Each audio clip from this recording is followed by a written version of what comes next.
আসসালামু আলাইকুম। যারা কিরগিজস্তান নতুন আসতে চাচ্ছেন, কিছুদিন যাবৎ গ্রুপও নক করতেছে যে নতুন নতুন ভিসা বের হইতেছে, আপনারা আসবেন। আপনারা ভিসা বার হইলে আপনারা সিদ্ধান্ত নিয়ে আপনারা আসবেন।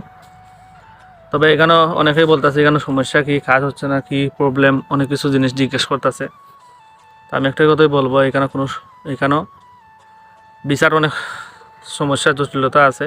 আমি প্রায় 4 মাস যাবত এই জায়গায় আছি, এখনও কোনো ভিসা টিসা পাইনি। তো ভিসাও পাইনি, পারমিটও পাইনি, অনেক প্রবলেমের মাঝে এই জায়গা ফেস করে টিকে আছি।